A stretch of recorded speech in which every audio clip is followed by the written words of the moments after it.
Before I jump into BO4, I want to lay out some of the rules I had for this challenge for those of you who haven't seen previous videos. So the major thing is I would only be doing maps that took 12 hours or less, and this is because I was doing this challenge 4 months before the release of Black Ops 6, and when Black Ops 6 comes out I don't want to be doing any challenges like this at all. And it was also just to give me a realistic time, just in case I failed on a bunch of the maps.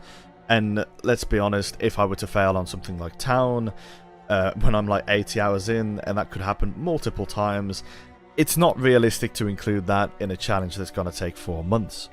There was only one exception to this rule, which was BO3 Nacht. Other than that, every other map should have taken me less than 12 hours. We don't talk about BO1 Vergt. Alongside this rule, I would also not be doing any objective-based zombies maps, as I only wanted to do round-based to bring up the hype for the return of round-based in Black Ops 6, all that kind of stuff. And finally, I also wouldn't be including Dead Ops Arcade, as I consider it its own game mode, kind of separate to the traditional style of zombies. And for the BO4 specifics, instead of using all elixirs and talismans, I would only be using classic elixirs to give me the most authentic playing experience without any of the pay to win stuff. So with all the video info out of the way, let's get right into it. BO4 is probably the Treyarch game with quite possibly the worst launch there's ever been of a Treyarch Zombies game. And it's honestly a real shame, because BO4 as an overall game is actually really good. However, because of the lack of testing they had and the fact that people were crashing quite literally within an hour of just playing the game, regardless of if it was multiplayer or zombies, this game fell flat on its face, and they didn't even fix this issue until about, what, probably April the following year? But when you fast forward to right now, at least from a high round perspective, Black Ops 4 did a complete 180 and is now the most stable zombies game that you could possibly play on console, allowing for up to like, what, 500-600 hour long games? But anyway, let's get into the first map that I started on, 9, even though I think I should have started on Voyage, but when I was creating the timer it said 9 first, so I just went along with it. Now, I'd say 9 is probably one of the fan favourite maps from Black Ops 4. It's probably 9 and Ancient Evil, if I'm going to be completely honest. And I can see why. Like, there is a lot of appeal to this map.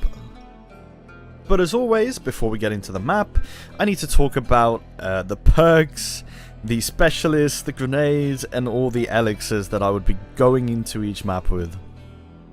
So most of like everything I go in with is pretty much the same, with just a couple of changes.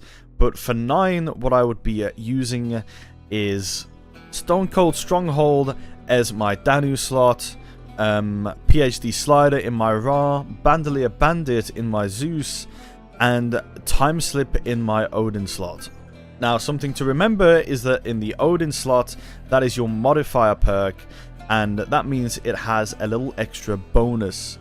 And in Time Slip's case, as well as reducing trap timings and reducing the time it takes to recharge equipment, it will further reduce the time needed to recharge equipment, and it will also recharge your specialist slightly faster. However, I don't think I ever want to do this again with using Time Slip in my modifier, as I had a lot of issues with just camping in this game, and when I played Ancient Evil, which I did the same kind of thing. And that's because I normally play with Stone Cold Stronghold in my modifier, which allows you to play a lot safer while camping. Because what the Stone Cold Stronghold modifier is able to do is whenever you kill zombies within the circle that it displays, your armor will recharge. Because what it does is it'll start to generate some armor around your person. You can see in the bottom left corner, there's your health. It's 200 health. Then you'll get a blue bar that starts to charge up. With Stone Cold Stronghold not in the modifier, it just charges up very slowly. But with it in the modifier, the zombies you kill within the circle add to your armor as well. Anyway, the specialist I would be using on every single one of the Chaos maps would be the Viper and Dragon. And the grenade I would be using would be Wraith Fires, And finally, I would be running the same 4 elixirs across every single map I played. And this would be anywhere but here, equipment, temporal gift, and arsenal accelerator. Now, for those of you who don't know what they are, I'm going to go over them just very quickly. Anywhere but here allows you to teleport to a random location pretty much immediately. Equipment will give you back your equipment, so 2 grenades, which would be 2 Wraithfires for me. That's all it does. It refreshes your equipment. Temporal gift extends the length of the drops that are on the ground. So if you activate it before a drop is dropped, that drop will then last for a minute on the ground. If you've activated after that drop is on the ground, then the drop itself will only last for 30 seconds on the ground. But if you pick it up after you've activated it, the drop will also last for 1 minute. And finally, Arsenal Accelerator reduces the amount of kills you need in order to charge up your specialist, basically meaning your specialist recharges faster. Okay, so I think that's all the pre-game lobby stuff, so let's get into the map 9. So you'll start off by spawning in this Colosseum-like area, and honestly the spawns of the zombies are incredibly fast from round 1 onwards. It's pretty crazy. So to begin with, what I would want to do is melee this rope on the side and begin my challenges. This would be so I could get an extra revive, and also so I could start off with a pack-a-punched pistol after doing all of the challenges required to get it. And so after about round 5 or so, I would be going around the initial start of the map, grabbing my first 2 perks, which would be Danu and Ra, and then going straight to the box location. Oh, and I forgot to mention, I would be starting off with the Welling pistol on most of the maps I play, as the Pack-a-Punch Welling is the weapon I would be using in order to use on insta-kills. Alongside hitting the box, I would also be looking for the shield parts. There is one in the initial area I went up into, which has the Ra perk, I believe. And then the other 2 are located around the Zeus perk and the Odin perk, just around those kind of areas. And as well as getting the perks, I would also be needing to hit these gongs and spawn in the contestants, I guess. These consist of 4 champions, and they can come at you in any order. So, for example, you could have 4 tigers, you could also have the melee guy, you could also just have the axe throwing guy, and you can have a combination of both the axe throwing guy and the smaller melee guy. But once you've done all these gongs and stuff, you can then go ahead and open up Pack-a-Punch. You just place the heads on the spikes by the Pack-a-Punch machine, and the Pack-a-Punch machine will open. Now, as you already know, in Black Ops 4 they kind of got rid of the traditional perk system, and they replaced it with something completely different, but they did kind of add in the original perks, just in a bit of a different way. So, for example, Juggernog is in the form of the difficulty you play on, and based on the armor system, I guess. So when you play on normal mode, for example, you have 200 HP. If you were to play on casual, you would have 250. And if you were to play on hardcore, it would be a 150. Then Speed Cola is in the form of having all 4 of your perks, and it's basically a guaranteed modifier on every single perk. So as long as you have all 4 of your perks, you are guaranteed to have Speed Cola. And then they added in double tap in the form of repack-a-punching your weapon 4 times, because after the 4 times of repack-a-punching, your weapon will not get any stronger, and you can only change your alternate ammo type. And so after opening up Pack-a-Punch, I would upgrade my Welling 4 times, well 5 times, the initial Pack-a-Punch and then the 4 different damage upgrades. And then I would start religiously hitting the box in order to try and get the Helion. Now, if I'm being completely honest, I got crazy unlucky in my first couple of games on 9. It actually took me until my 3rd attempt. This is obviously before 50, because I couldn't get set up. But yeah, it took me 3 attempts, probably totaling between 100 and 150 box hits, just to get the Helion out of the box. But once I'd finally got the heli on, I was basically set up after I pack-a-punched it, and it was time for me to start camping the early rounds. And to camp the early rounds, I would just be staying around the Danu tunnel and shooting both locations where the zombies came from, because they actually only come from 2 spawn zones. And I would only stay here till about like 30 to 35 because it gets insanely hectic. And so by probably around 35, I would then switch to the strategy in the flooded crypt. And this requires having both of the doors to the flooded crypt closed, and the only way to enter it would be through the stairway up top. This just allows this area to have the fastest spawns in the map, other than like the Danu area. And this is basically where I would camp for the entire game. I would basically be sitting left to the spawn zone at the very back of the room and shooting the heli on whenever I could. And then from round 60 onwards, I would start using my specialist a bit more. Because again, the specialist takes more kills the more you use it. And probably from about round like 80 onwards, I would be just constantly using my specialist because I just didn't have the ammo for it. And this specialist is really cool. It's a Viper and Dragon, as the name suggests. The Dragon is a kind of shotgun blast looking thing, and the Viper is a sword. And there are 3 different levels to each specialist, and the Viper and Dragon has its 3rd ability as doing a triple shot from the Dragon, and also it has a Q ability, or its kind of final ability, I guess, which is kind of a bit like a monkey bomb. You would like shoot it at a zombie, and yeah, it would basically attract all the other zombies to it, and then all of those other zombies kind of get turned into like this spinning thing, and they'll just all die at the end of it. Another cool feature, whether it's intended or not, is that the back of the Dragon actually kills as well. So you'll be shooting forwards and it can actually kill the zombies backwards. And I know this because, you know, I'm standing right in front of the spawn where these zombies are coming from. But yeah, unfortunately in this game, I took all my downs by 94. So I had to really make sure I didn't make any more mistakes from 94 onwards. Thankfully, I didn't, and I did manage to get to round 100 in 2 hours and 45 minutes. But something to note is the reason why this map is so fast is because of the special rounds. And the special rounds consist of tigers initially, but then it's like the axe guys and a combination of different enemies. But you only get 4 of these enemies per special round, and also they come every 3 to 4 rounds. And in my case, I ended up getting something like 92, 95, 98 for my special rounds, which is really good. But with 9 being out of the way and done with in under 3 hours, which is pretty crazy, it was time to go over to Voyage of Despair.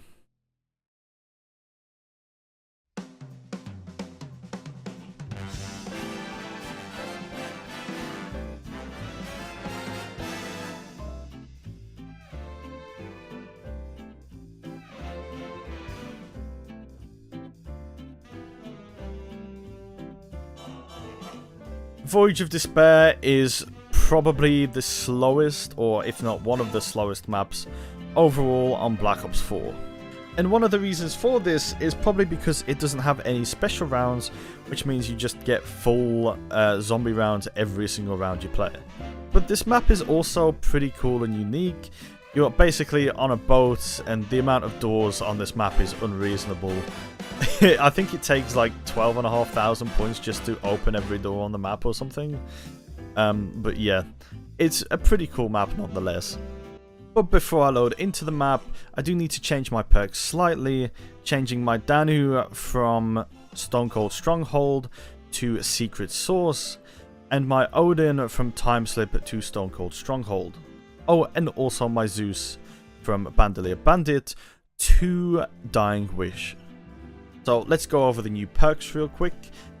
Secret Source allows you to change your perk mid-game as long as it's not one of the perks you've already got on. So, for example, I could get Time Slip, then I could get Bandolier, then I could get like Electric Cherry, and so on and so forth, as long as it's not a perk that I have on for the other ones in my Ra, Zeus, and Odin slot.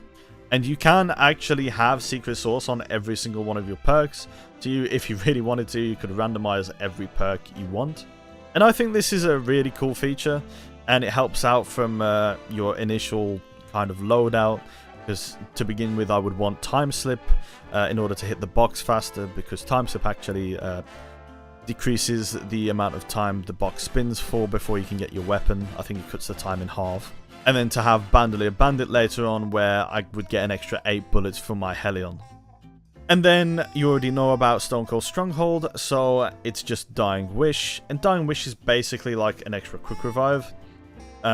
Basically, if you go down as if you were going to die, it will basically just keep you survived, leave you on 1 HP, and make you invincible for about 5 seconds before regenerating your health. In fact, I think it's about 10 seconds, but either way, it's essentially like having another quick revive. And so after loading into the map, I would be looking for my first shield part after like surviving the first 5 rounds in spawn, in order to, you know, build the shield. I would also be trying my luck on Secret Source in order to try and get Time Slip as early as I possibly could, and I think I did actually get lucky in this game and got it relatively early on. But once I had Time Slip, it would just be a case of looking for the shield parts. So the first one would be just up the stairs from spawn, and the second one is just under, well, down at the bottom of spawn. Instead of going up the stairs, you can open down below, and it'll be around that area. And then the final part is all the way over the other end of the ship. And so after you make your way over there, I think you have to switch on the Sentinel artifact, or whatever the fuck it's called. It's just this artifact. You activate it and it will allow you to go through other places you weren't previously able to go through. And basically under that part of the ship is where the final piece is. There's 3 locations for each shield part, but I still get confused at where they are. I don't know why. Maybe it's because I don't play it that much. But after I've got that, I would then go back up and build the shield at the shield bench. Now, as well as the Helion Salvo, there is also another basically wonder weapon, and this is called the Kraken. This is also obtained by the mystery box, but there is also a side Easter egg you can do for it as well. But I would be going for it out of the mystery box in this case. But alongside this, there is also upgrade pieces I would need in order to upgrade the Kraken whenever I got it. And these parts were located in like the main dining area. Well, actually no, it's the kitchen by the main dining area. Then above that is like the fancy kind of dining area that has another part. And then the third one is kind of off to the left somewhere of the ship, like towards the shield area location. I think that's where it is anyway. But there is a final piece that you need, and I thought this was pretty unique and pretty cool of them to do, is there are elemental zombies on the Chaos story maps. And depending on which elemental zombie you kill with the Kraken, will give you a different variant of the Kraken. So the most common one, which high round players use, and I will be using throughout the game, is the Electric Kraken, and this just absolutely obliterates the zombies. It will knock them back as well. It's kind of like having a bit of a shit version of the Thunder Gun. The second one is the Ice variant, and this is probably the second best variant for high rounding. It will slow down the zombies as well when you hit them, but it can actually do quite a decent amount of damage. The third and fourth I don't really know that much about, but I think the fire one gives you like the Plasma Kraken. I'm not sure whether that's good, and it's the same with, I'm guessing, the Acid Kraken. No idea if they have any use at all. So that's what I would be going for once I finally got the Kraken out of the box, which wasn't until about round 15. But alongside doing all of this, I also needed to go around the map getting the different Pack-a-Punch locations active. And so the first one would be at the, I guess, front end of the ship. The second one is just underneath that, and when you go underneath that, you also have to switch this valve in order to drain the water, just so you know you actually get to walk on the ground instead of swimming through the water. The third one that I would be activating is at the back end of the ship, and once again I would be draining out the water there. And I just realized something. The parts for the Kraken, that's where the third location is. I made one of the other locations up clearly. But yeah, that's where one of the locations for one of the upgrade parts is. And finally, the last location for the Pack-a-Punch machine is at the bottom of the grand staircase. And that's where you would be seeing me play for pretty much the entire game. And so after switching on all of the locations, you can then go ahead and Pack-a-Punch, and I would be Pack-a-Punching the Kraken pretty much immediately. However, around this time, I took a very unfortunate down on round 15, but instead of restarting, I just decided to carry on since I had the Kraken. And then after a further 10 rounds of hitting the mystery box, I finally got the Helion Salvo, and I could start getting fully set up.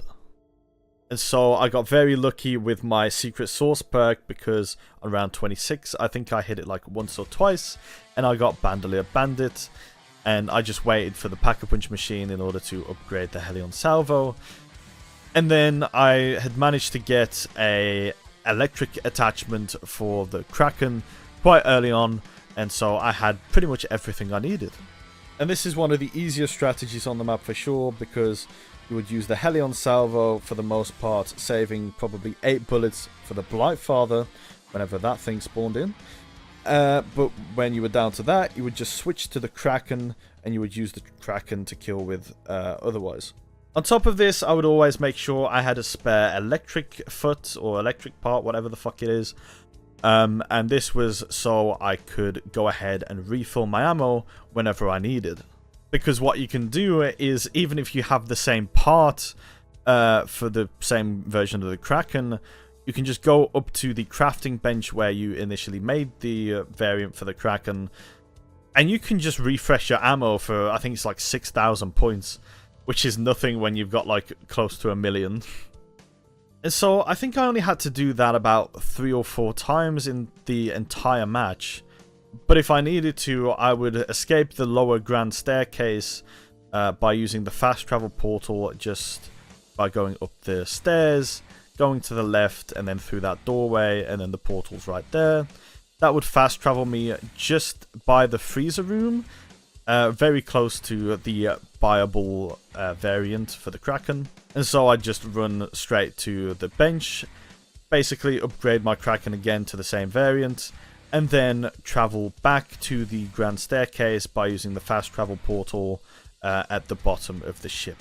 And in order to camp at the bottom of the ship, I would be needing to make sure I stand to the right of this front pillar here, as this would allow me to not get any zombies spawn to the left of me while I'm down here. They would only spawn from the right hand side and also from up the stairs. And by doing this strategy, I was able to get to round 100 in about 4 hours. And I'm not gonna lie, I was very bored when I was playing this map. And so I was very much looking forward to Blood of the Dead, because even though every map is basically camping with the Helion Salvo or a different kind of variant of it, this map is actually quite fun for it.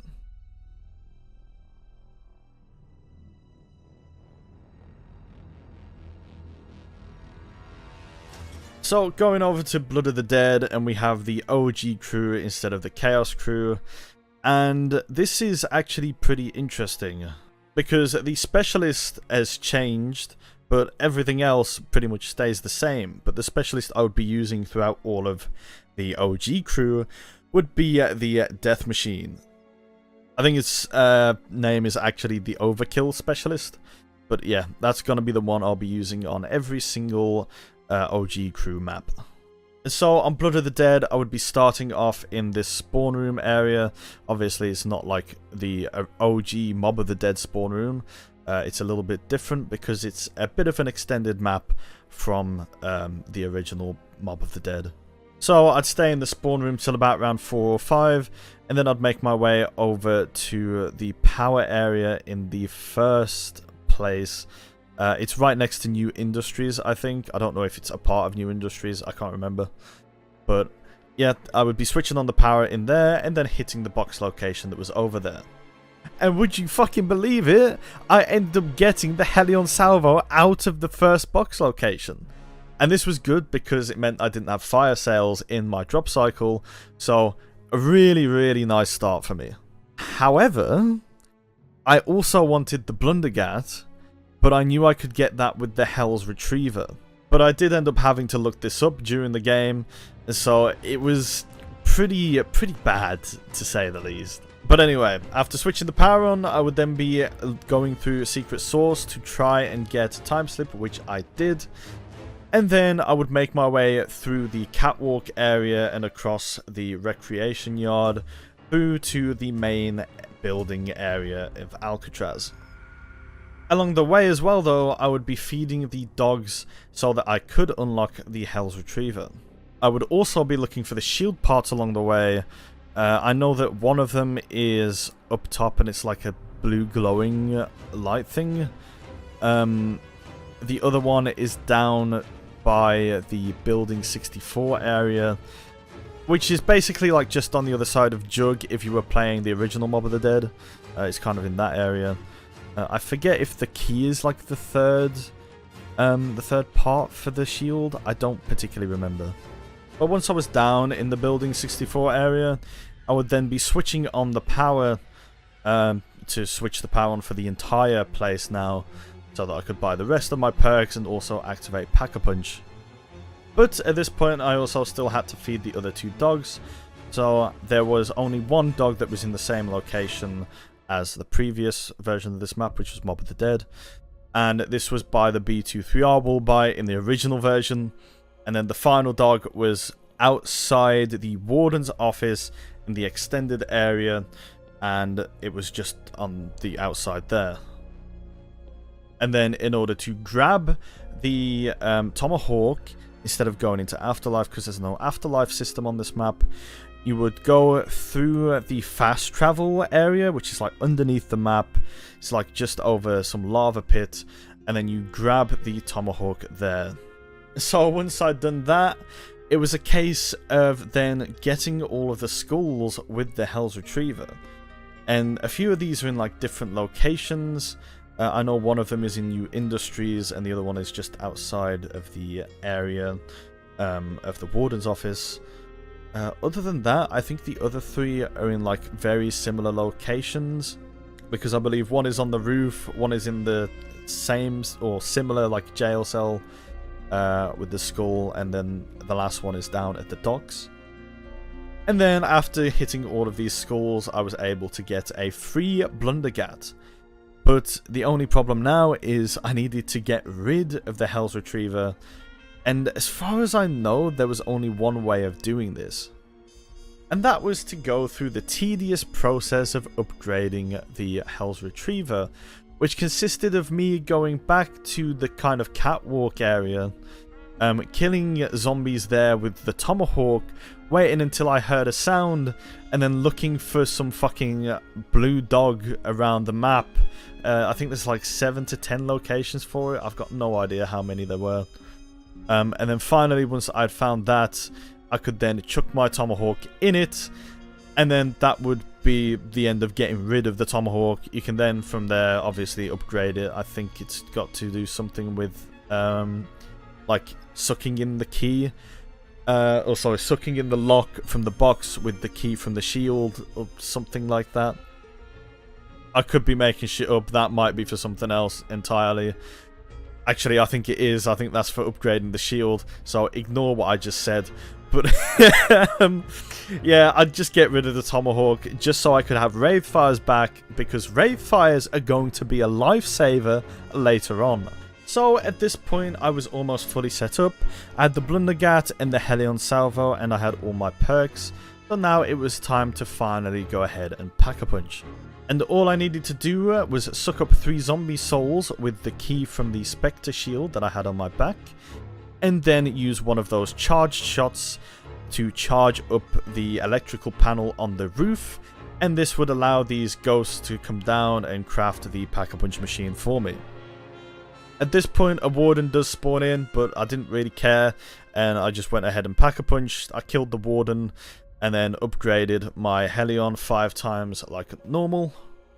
And then there was one final thing I needed to do, which was to upgrade the Blundergat into the Magmagat. And in order to do that, I needed to go into the extended place of the warden's office. I don't know what the other warden's thing is called. Warden's house, I think it might have been. And put it into the fireplace. Then once it's in the fireplace, I would then need to kill a bunch of zombies in that area until it basically was completely filled with souls, and I could then pick the Magmagat back up. Well, the blue version of the Magmagat. Because at this point, I needed to go around the map while charging up this Magmagat with the blue fire barrels around the map, because if you don't, you then have to go back and charge up the Magmagat again. But if you successfully manage to do it and get it all the way into the new industries kind of machinery thing, you can then just place it in there, and then it will upgrade itself to the Magmagat. And this thing's actually really cool. So it's got 260 ammo, and basically it can pretty much instantly kill any Brutus that spawns in. And so what you need to get them to do is just run over the Magmagat pile, and they'll die like 3 seconds after running over it. And finally, I was completely set up, and the place I would be camping at would be just outside of the laundry area, with the laundry door closed and basically sitting on the other side of that. And this strategy is insanely fast. I believe the 100 speedrun is about 2.5 hours. Now, I set up very slowly because I got the Blundergat from the Easter egg that I had no idea how to do originally. And it was just a case of shooting the Helion when I had ammo. If I was starting to get low on ammo, I would pretty much shoot a Magmagat shot on the floor, followed by a Wraith fire grenade. This was just to help conserve ammo a little bit. And also, I would use the Specialist whenever it was ready, probably around 80 plus, because before then, I didn't really need to use it too much. However, something to take note of is the Wardens, when they spawn in, won't actually really take much damage from the Specialist. So you want to make sure you have your Magmagat shot ready, and then you throw a Wraith fire grenade on the ground just so you don't get mauled by the zombies. And after camping here for 100 rounds, I was done with Blood of the Dead, and that was it. I got to round 100 in, what, 3 to 3.5 hours? Really, really fast. And it was time to go over to Classified.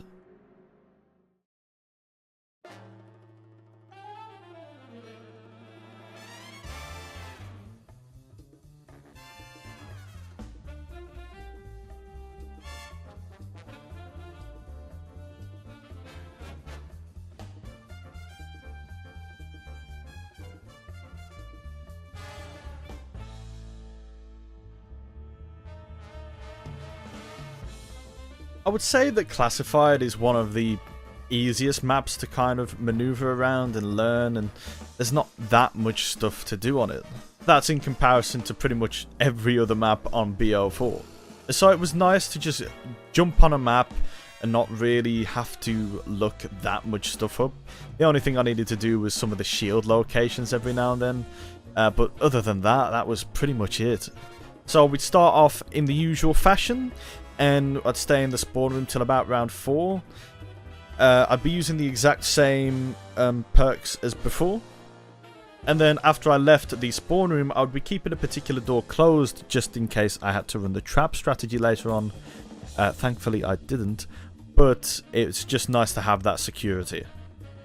After I opened up the first door though, I would immediately start looking for a shield part which is located in that room. I did manage to find it, so that was cool. And then it was time to go over to the next room, which also had a part, but this is for the teleporter. But after finding that, I decided to hit the box, see if I could get anything, and I got nothing this time round. But that was okay, and after a couple more rounds, I decided it was time to go down the elevator. And I could not for the life of me find this shield part.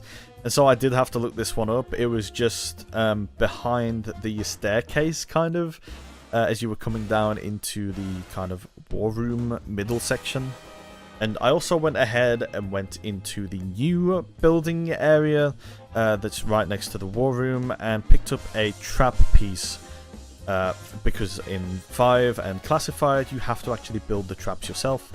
And I think I also picked up a piece for the teleporter. I don't quite remember, and I could be making that up. But after that, it was time for me to go down the war room elevator and step into the labs in order to switch the power on. I will say though, don't ask me how I can go in an elevator when the power's off. Maybe they've got like a backup generator specifically for the lifts. Who knows? But anyway, down in the labs area, I would find myself, I think, my 3rd shield part. And I'm pretty sure I found another piece for the teleporter as well. And so at this point, I went ahead and bought all of my perks, including Secret Source, which I got very unlucky on in this game. And then I would also be trying to hit the box in order to get the Winter's Howl. Yes, that's right, the Winter's Howl. And the Helion Salvo. So fortunately for me, I did manage to get the Winter's Howl pretty early on. Unfortunately for me, though, I didn't get the Helion Salvo until I think the 20s. I should also note, I built the shield just in the labs, so because I was going to be camping the elevator, I could just take the elevator down, grab a new shield, and then come straight back up. And I built the teleporter just in the kind of spawn area. And finally, on round 22, I did get the Helion Salvo, and now it was just a case of pack-a-punching both of my weapons, and then camping to round 100. But in order to pack-a-punch, what I needed to do was take the teleporter thing that I picked up, well, that I built, and place it down on the original location, and this would change the teleporter location to the kind of middle section of the war room. Now I had to switch on all the defcons to get it to defcon 5, and then I would go ahead and pack-a-punch. Well, it would teleport me to the moon no man's land area, actually, and I would pack-a-punch right there, and again, upgrade my Helion Salvo 5 times, and my Winter's Howl just once. Unfortunately, I didn't end up getting Time Slip, and I did get Bandelier's Bandit finally after like, what, 20 to 30 hits of Secret Source, which is quite unfortunate. But let's talk about why the Winter's Howl is so good, and also why the Helion Salvo is so good. So, believe it or not, the reason these are so good is not because the weapons themselves are strong, it's because the zombies are weak. And that's because Black Ops 4 was the first game that introduced something that we now know as the health cap. This is where, at a certain round in the game, the zombies' health will not increase anymore, and it will stay the exact same for the rest of the game. And this happens at a staggeringly early round 34. So this means that from round 34 onwards, the weapons you use, if they're like really strong, will forever be strong for the entire game, all the way until round infinity, technically. And this is why you see me using the Helion Salvo in every single map, because it's just crazy strong up until probably, I think it's like round 36, 37, it starts becoming a 2-shot on hardcore. But it's also why the Winter's Howl is actually useful now, so that's cool, I guess. So I would sit in the war room elevator, shooting the Helion Salvo on the ground and using my specialist whenever it was available, shooting grenades left and right. And then on insta-kills, I would use the Winter's Howl because it was crazy good on insta-kills, as well as using Wraith Fires in the window. And after another 3.5 hours of sitting and shooting rockets at my feet, the map was over, I was done with Classified, and it was finally time for the first DLC map that Black Ops 4 released.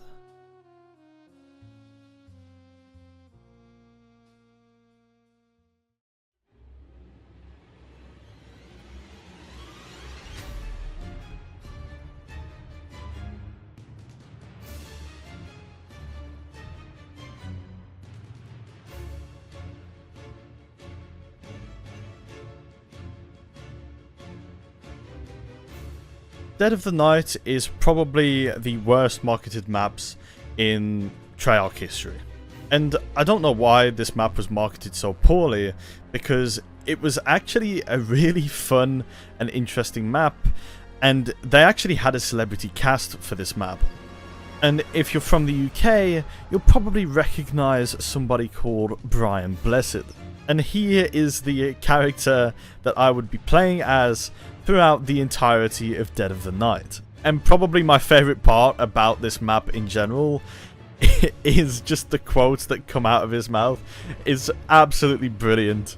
But anyway, let's get on to the map itself. Now, like the other Chaos kind of maps, I would be spawning in with the Welling. And the spawn room on this map is very small with only 2 spawn zones, and it's similar to Verrucht in the fact that you can spawn on either side of the spawn room essentially. So I'd be staying in the spawn room until about round 5 or so, and then I would make my way over to the artifact and activate it so I could access the rest of the map. Now, this map setup is ridiculously long, so I won't be going through like all the ins and outs of it. I'll just be saying like rough kind of locations. So the first thing is the shield, and to build the shield is the same 3 parts.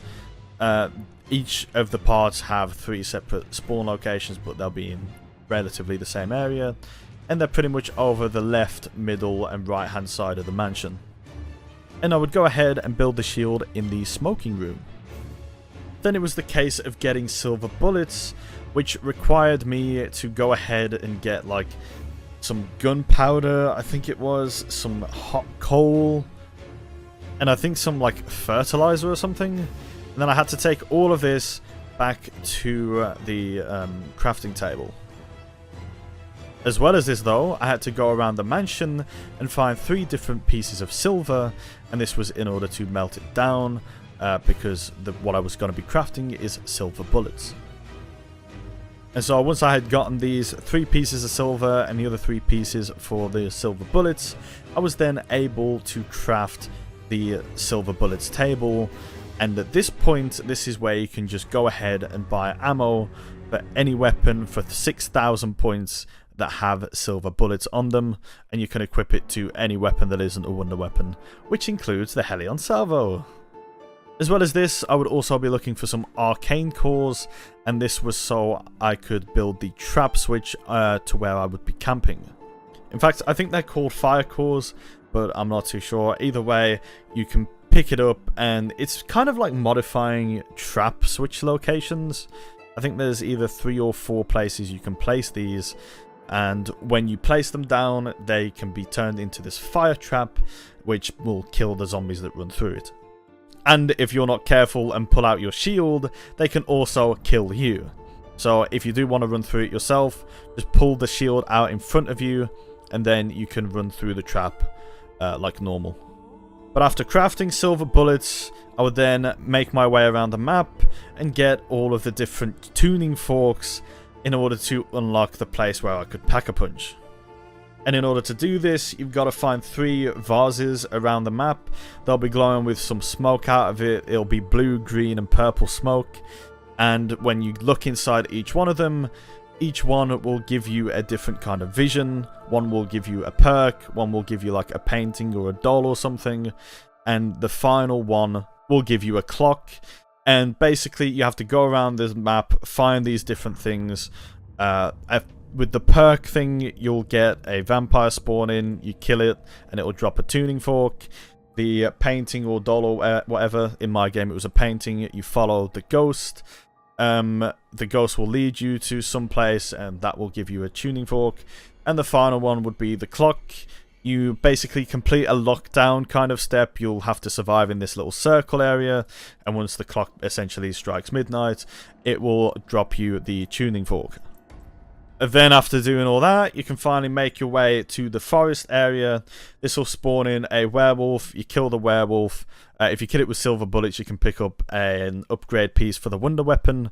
Unfortunately, I would not be using the wonder weapon on this map, but I would go ahead and pick it up anyway and go down to the end of the forest and pack-a-punch both of my weapons fully.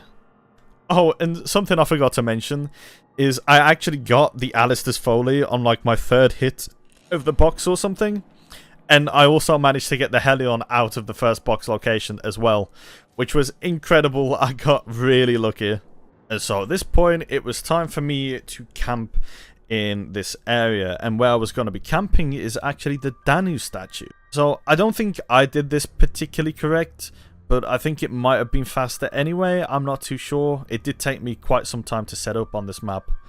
But once I was set up, I would be standing by this statue. I'd switch the trap on when it was available. And I would just sit there shooting my rockets at the floor again.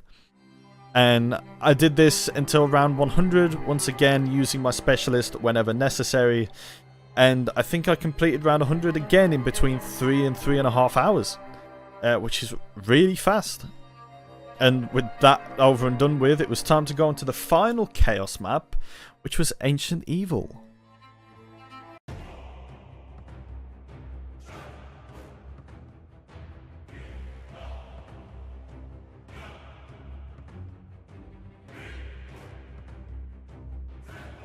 Now, Ancient Evil has by far the best aesthetic out of every single map on Black Ops 4.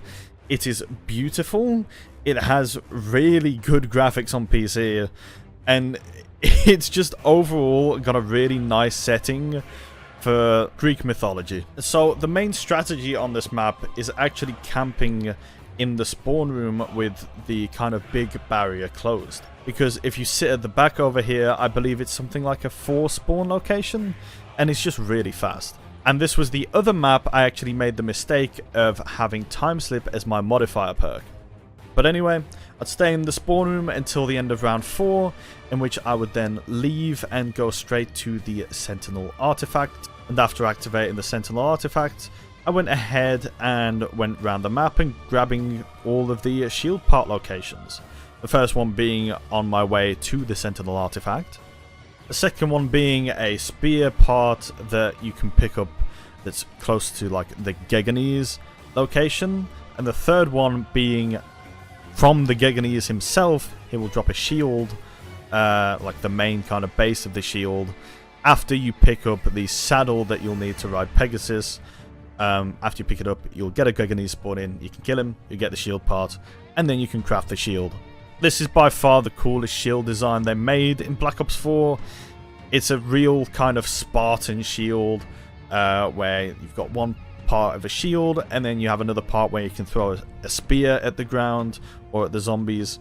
And the spear is actually really powerful as well. But anyway, that was something else I needed to do, which was kill the Geganese. And so I did, and now I had the saddle so I could ride Pegasus. But before going on Pegasus, I would need to go around the map and try and find something called a handle. And this was for the Hand of Charon. It's actually not called a handle, it's called a dormant hand.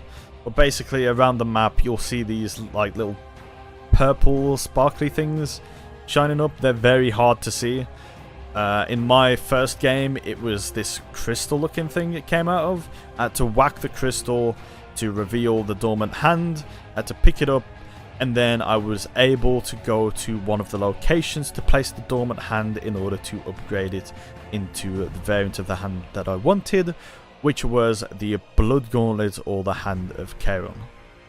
And this would be located in the place that Pegasus takes you after you ride him. He'll basically take you to the Underdepths, it's the River of Sorrow in this case.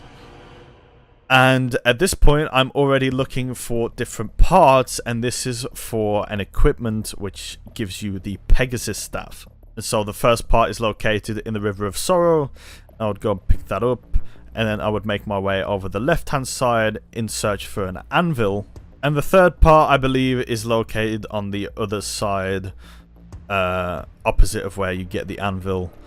I'm not particularly too sure, but I think that's where it is. And after gathering all these parts, you can then go over to the table and craft the Pegasus staff. And this thing is really cool because when you place it down, it basically spawns like a Pegasus above your head, and it will kill every zombie that walks into it. And it lasts for 30 seconds. So you essentially get 30 seconds of non-stop killing, which is really, really cool. But as well as that, the place where you build the Hand of Charon is also here. So I'd go ahead and place down the Dormant Hand. I'll then need to get a few kills within this circle, and then I could pick up the Hand of Charon. After that though, I needed to upgrade the Hand of Charon. And in order to do that, I needed to take zombies up to the river and kill zombies there in order to make it a blood river. Then what I was able to do is drink from the blood river in order to search around the entire underground area and search for, I think it's either three coins. And the problem with this is there's like, I think 14 locations or something for all of the coins down below. And every coin location will be shown, but only 3 of them will actually give you the coin, and you have to interact with them in order to find out. And the only way to tell if it's not fake or not is by listening out for the sound when you pick it up. It will literally sound like you've picked up a coin. And so after searching for all these locations, I was finally able to find them all, and then I went ahead and got teleported into the upgrade area for the Hand of Charon. So when I came out of the portal, I was almost set up, and the final thing I needed to do was activate Pack-a-Punch. And in order to do this, what you have to do is get your specialist ready and use it on these 2 bird cages, release the 2 birds, and then complete a lockdown stage which lasts for like a minute down at the other side of the underworld where you spawned in from. And after I did that, I went ahead and upgraded my Helion Salvo 5 times, like normal. And I was pretty much good to go. I just had to get a new shield and go ahead and camp in this spawn area.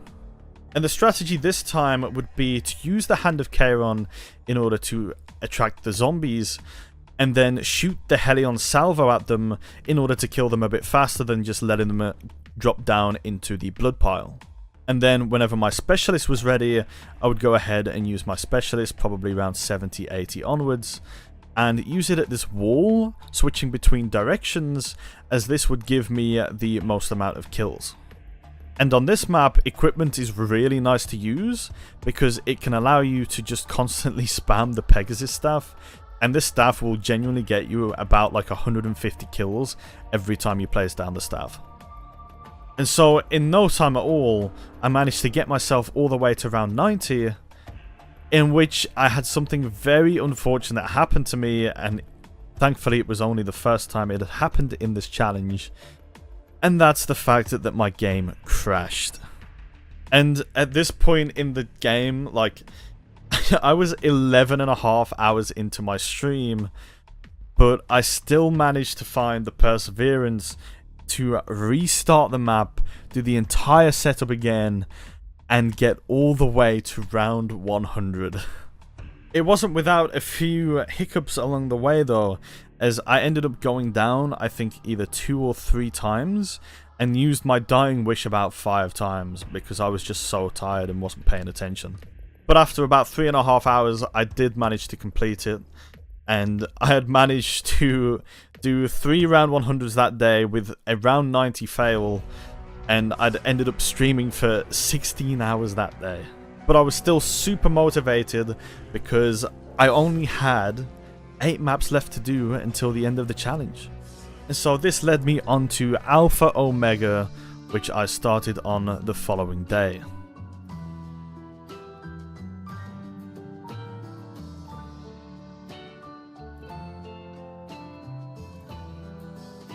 And so at this point, because I was so close to being done with the game, I just really wanted to try and rush through all of these different maps.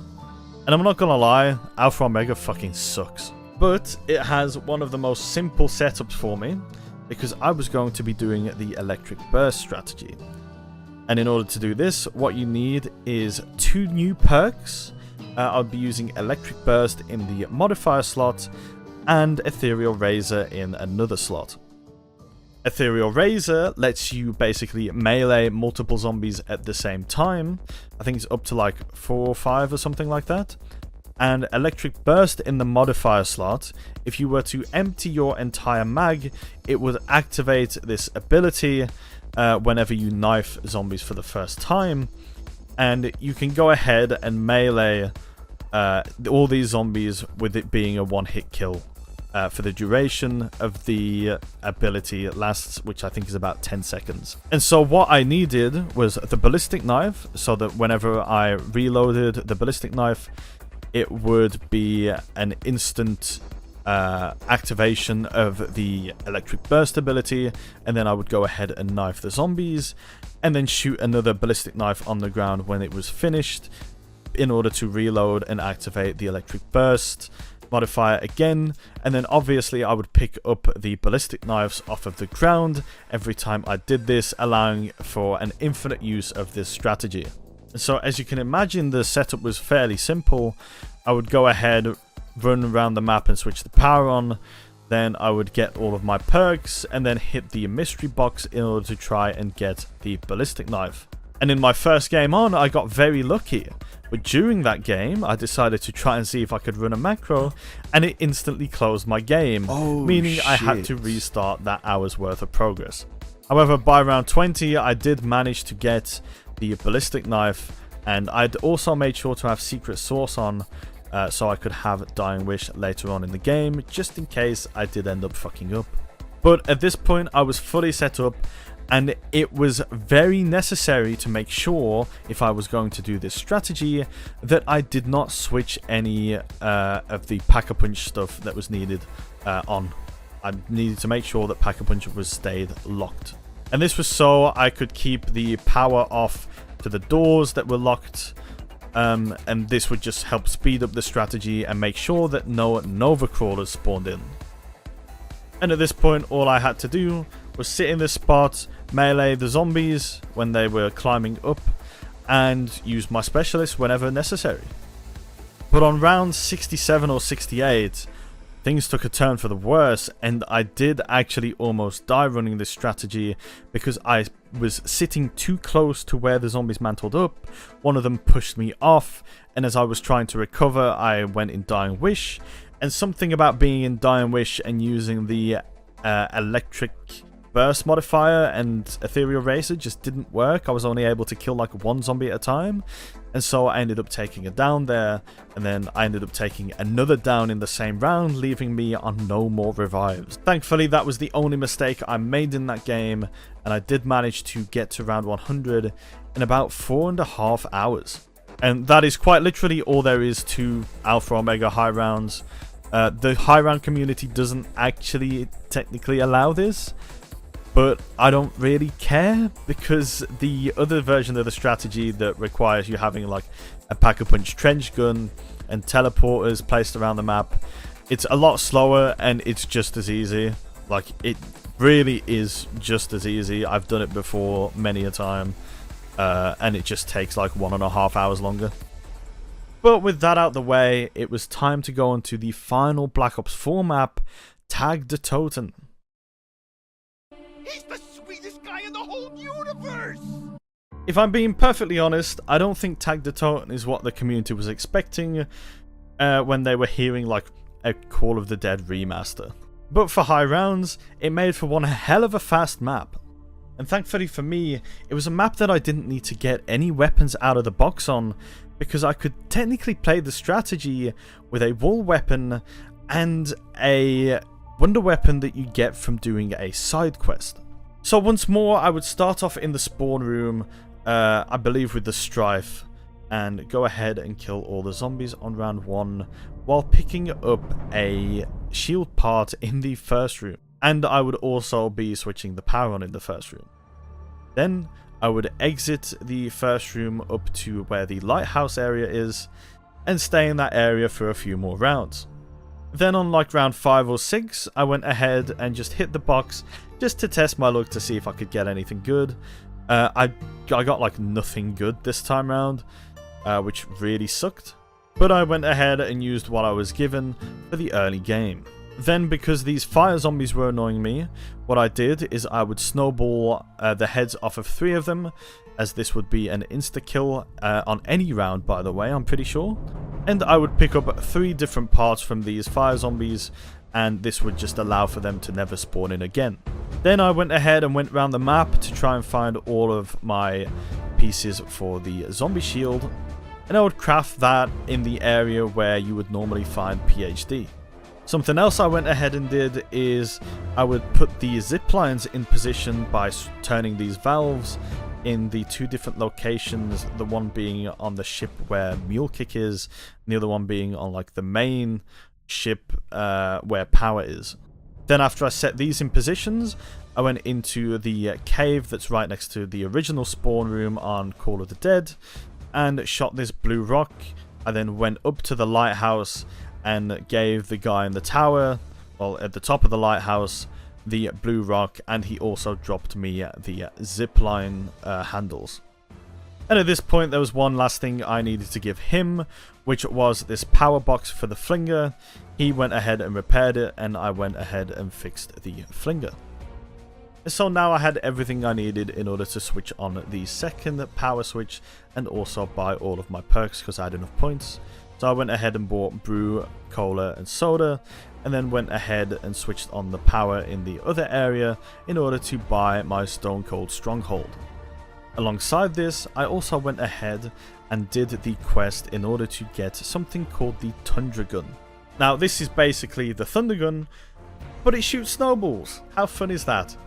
It also has more ammo than the Thunder Gun, but its drawback is that there is a delay between when you shoot and kill the zombies and when the zombies spawn back in, unlike with the regular Thunder Gun and the Helion Salvo, which there is no delay at all.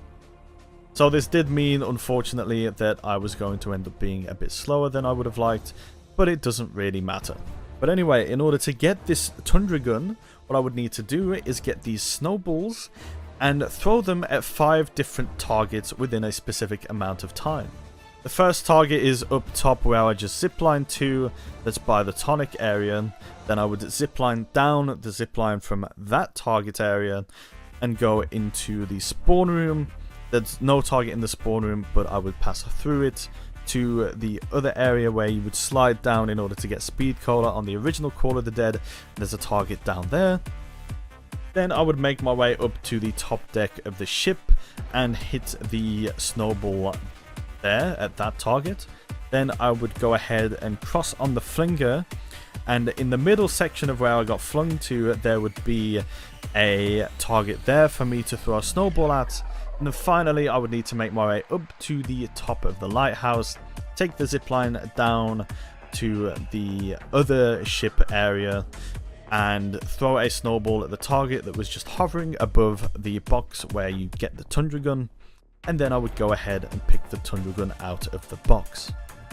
And now the last thing I needed to do was buy myself a trench gun and pack-a-punch both my trench gun and my Tundra Gun. And so once the pack-a-punch machine had moved to the original spawn location from Call of the Dead itself, I would then go ahead and pack-a-punch my trench gun 5 times and the Tundra Gun once. And now I was quite literally fully set up on Tag the Toten, and I would be standing in the power room location, as if you stand in this area, the zombies will only come from this one spawn location. And this allows the trench gun to work really well, because all you have to do to use the trench gun is stand really close to the window on the left hand side, and you just shoot pretty much at the barrier at all times, and this will kill the ones that have crossed over the barrier and damage the ones that are just about to come through the barrier. And then after killing a reasonable amount of zombies, you can then use your specialist in order to clear out the rest and potentially, you know, dip out of the area in order to grab more ammo for your trench gun and then run all the way back. But honestly, I didn't even need to do that, and I camped up top very easily all the way until round 100, using my specialist when I could, using the trench gun and the Tundra Gun, and I was done with this map in about 2 hours and 20 minutes. I didn't really have any difficulties at all on this map, and I only activated my Dying Wish once when I wasn't paying much attention and the zombies just got the better of me, I guess. But other than that, yeah, 2 hours 20 minutes, map was done. And that is the entirety of Black Ops 4 to round 100. And I ended up doing this in 3 days of IRL time. And I've got to say, if you're a fan of camping strategies, or you just want something new to play zombies-wise in general, if you can get Black Ops 4 on sale, I would definitely recommend it. This game has quite a fun vibe to it, and it is honestly quite interesting to play, and there are some fun Easter eggs on this game as well. Thank you guys so much for watching this video. If you did enjoy it, be sure to drop a like, subscribe if you enjoy content like this, and comment down below what your favourite BO4 map was. I hope you all have an amazing day. Peace.